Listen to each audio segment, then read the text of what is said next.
और क्या करूं, सब तो कपड़े खोल दिए, सब तो दे दिया, फिर भी टिकट नहीं दी।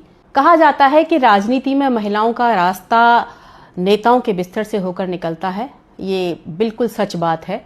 और आज मैं बहुत सारे खुलासे करूंगी, अपने जीवन से रिलेटेड भी करूंगी। और अभी जो मधु किश्वर हैं वो आरोप लगा रही हैं, मोदी नामा जिन्होंने लिखी है, उनकी बायोग्राफी लिखी है। जो जिसकी बायोग्राफी लिखता है तो उसकी पर्सनल लाइफ के बारे में, उसके अंदर तक बहुत सारी चीज़ों के बारे में उसको पता होता है। तो आज वो इस बात को खुलासे कर रही हैं कि ऐसा है, तो मैं समझती हूँ कुछ ना कुछ सच ही होगा उसमें, गलत तो वो नहीं बोलेंगी। और उनके साहस को भी प्रणाम करती हूँ कि इतना बड़ा साहस उन्होंने किया। पर पता नहीं वो इतनी लेट क्यों बता रही हैं, कोई मजबूरी रही होगी उनकी। मैं 2009-10 में जब अपने स्कूल और कॉलेज चलाया करती थी, तो जब कभी सिटी में कोई प्रोग्राम होता था, कोई आया है, तो मुझे वक्ता के तौर पर लेक्चर देने के लिए बुलाया जाता था। एक बार महिला दिवस का कार्यक्रम था, मंत्री भी आए हुए थे और मुझे मुख्य वक्ता के तौर पर वहाँ बुलाया था। मैं वहाँ गई, मैंने अपना लेक्चर दिया। उसके बाद जिन्होंने ये आयोजन किया था, उनको उस मंत्री ने फ़ोन करके बोला कि एक बार हमारी उन मैडम से मीटिंग करा दो, हम उनको राजनीति में लाना चाहते हैं। उन्होंने मुझे कहा कि मैडम वो आपसे मिलना चाहते हैं। मैंने कहा मेरी राजनीति में कोई दिलचस्पी नहीं है। तो उन्होंने कहा कि अच्छे लोग नहीं आएंगे तो कैसे बात बनेगी। मैं गई, बात की और उन्होंने मुझे राजनीति में एंट्री कराई और एक अच्छा पद दिया।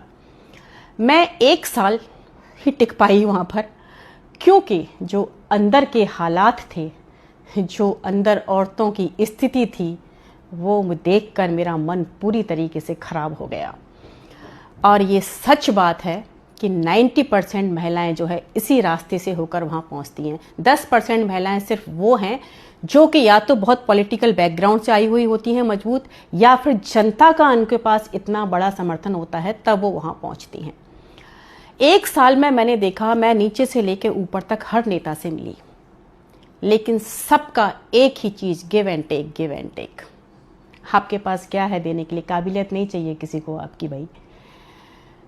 महिला पार्टी ऑफिस में एक बार 2 महिलाएं बात कर रही हैं, दोनों पार्षद हैं। एक को टिकट दे दिया, दूसरे को नहीं दिया। जिसको नहीं दिया वो कह रही है कि और क्या करूं, सब तो कपड़े खोल दिए, सब तो दे दिया, फिर भी टिकट नहीं दी।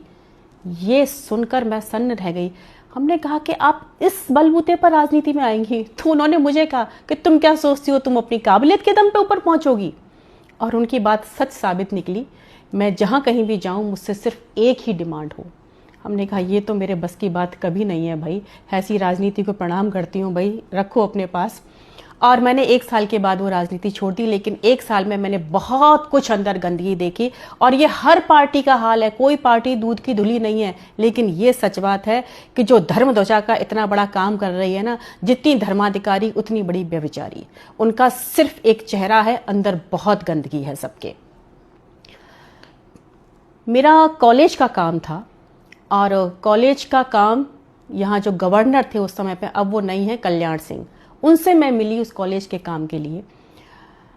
उन्होंने तो सीधा मुझसे एकदम से, जैसे कहते हैं कि ना, ये दो और ये लो।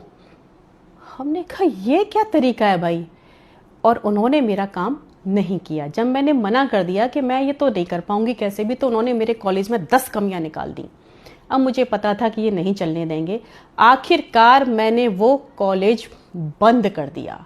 तो ये यहाँ की एक सड़ी हुई राजनीति का हिस्सा है। लेकिन मैं फिर भी उन महिलाओं से ये कहूँगी कि भाई, आप इतनी महत्वाकांक्षी कैसे हो सकती हो कि आपके पास जो अपनी सबसे अनमोल चीज़ होती है, आप उसी को दांव पर लगा देती हो। यहाँ सारे पुरुष ही गलत नहीं है कि भाई सारे जो है सारा दोष जो है आदमियों का है, औरतें तो बहुत अच्छी धुली हुई हैं, ऐसा भी नहीं है। क्योंकि औरतें ऐसी हैं तभी वो ऐसा हो रहा है, वो करती हैं ऐसा, कंप्रोमाइज़ करती हैं तभी तो आपको कंप्रोमाइज़ करने की क्या ज़रूरत है? हो रहा है तो ठीक है, नहीं बैठो अपने घर पर। लेकिन ये सच है, 90% के साथ, महिलाओं के साथ यही हो रहा है। अभी और खुलासे होंगे इस चीज़ पर, तो आगे चीज़ें आएंगी। लेकिन 4 चीज़ें मैं अपनी सारी बहनों से कहूँगी कि तू रजिया बन, तू दुर्गा बन, तू कभी न बिन कपड़ों वाली बन। तेरे बदन पे मरते लोग, तू उस बदन की रखवाली बन। तू हर घर की इज्जत और आन है, तू नहीं अय्याश मर्दों की शान है।